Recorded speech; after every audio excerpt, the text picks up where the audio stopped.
Hey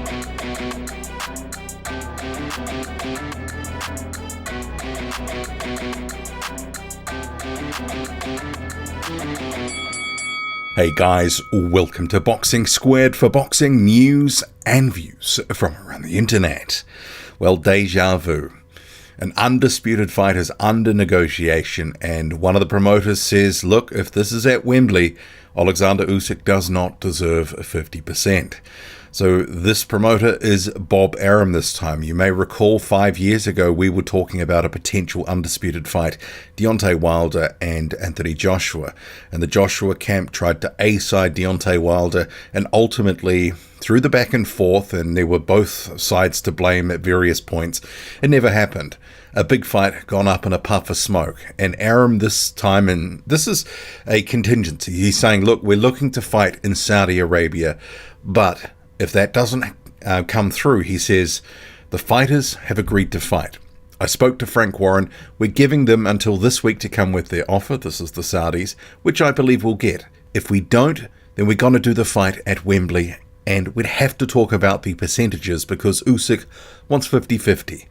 That's not right if the fight's at Wembley, because there will be 95,000 Brits at the fight and the big Brit pay-per-view money, so Tyson deserves the lion's share. Bob Arum's statements. So I have to say I was expecting something to crop up at some point, and it looks like this could be the start of a negotiation process that won't be as smooth as we'd been led to believe. Remember, Bob Arum, Tyson Fury, others, Frank Warren saying, look, these negotiations with Oleksandr Usyk will be much easier than other previous undisputed negotiations. We don't think this is a hard fight to make. Well, apparently there's a little more to it, and I guess no surprise when you have a situation of this is going to be one of the biggest heavyweight fights in some time. Sure, we've had some big nights in recent years, but this is a little more special because it will be an undisputed fight. Maybe the money side of the coin won't be as big as some other fights, even from the 90s. I don't know, we'll have to see. I mean, it's hard to know what are the Saudis going to come with, if they come with anything at all.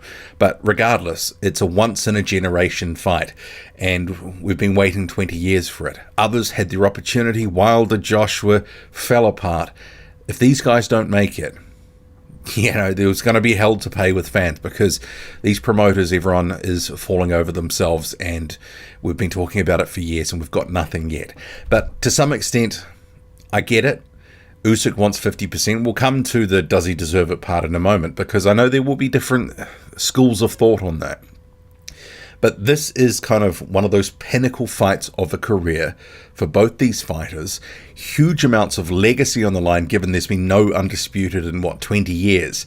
And then you have, others involved with the fighters who've been with them, in some cases, years or more, that this is a moment where we get ours. We're going to get as much as possible.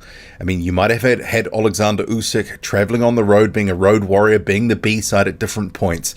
But he also is looking at this as a golden opportunity to secure himself and his family for generations to come. And those involved with his camp, they want to get paid as well, because they'll be on a percentage, whatever the case may be. Everyone's going to do well out of this. So no surprises that they want to have an even share. And I know some people will be like Bob Arum, does Tyson Fury deserve the lion's share if the fight's in the UK?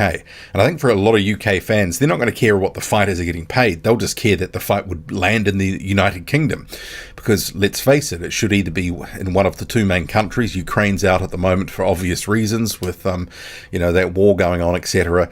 The UK is where a lot of people think that this should be held, that the Saudis shouldn't be swooping in and taking it away. But you can't begrudge them for wanting to chase that money, because huge amounts of money. What was the site fee for Joshua and Ruiz too? Was it $40 million? Something like that. It was ridiculous. And the story that I've read here with the Bob Arum comments notes that if the Saudis come through and there's an offer, they would negotiate with the respective fighters. It wouldn't be some collective deal. But in the case of United Kingdom fight, makes a lot of sense, and I think for boxing it's probably a better look. A huge stadium fight with a massive crowd, maybe a record-breaking Wembley crowd.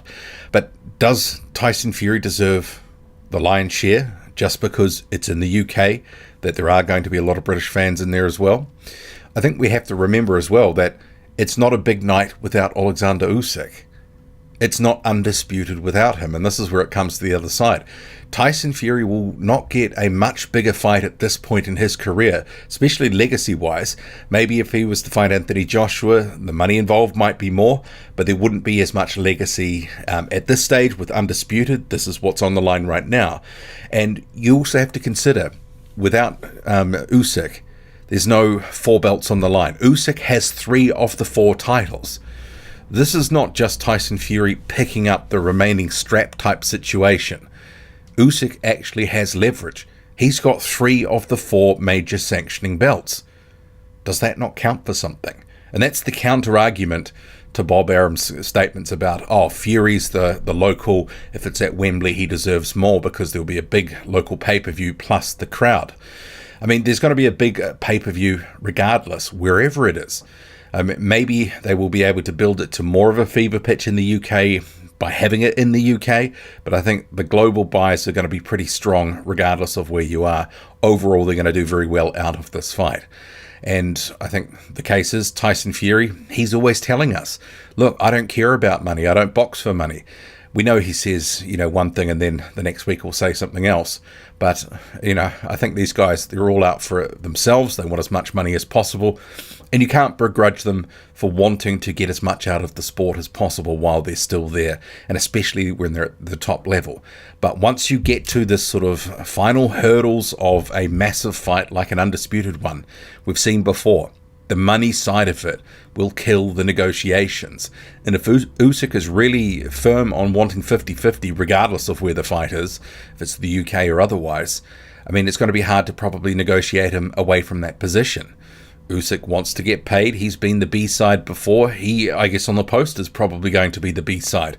But he's not a B-side fighter. He's got 3 of the 4 belts, and that does count for something. Fury can't try to get a piece of legacy and a piece of history. He can't try to claim to be the best of his generation without getting this fight and getting the win and getting those 4 belts all together at the same time, not owning different belts at different points in his career. So to say that I'm surprised that this has all popped off and, we've got talk of negotiation sort of frictions, well, it is what it is, and I think half of us expected something was going to get in the way and they'd trip over themselves. And maybe this is the first shoelace that is untied with some tripping to come. But what do you make of it all? Drop a comment loud and often. Hit like, hit subscribe, follow me on Twitter. Boxing_squared. I'm out.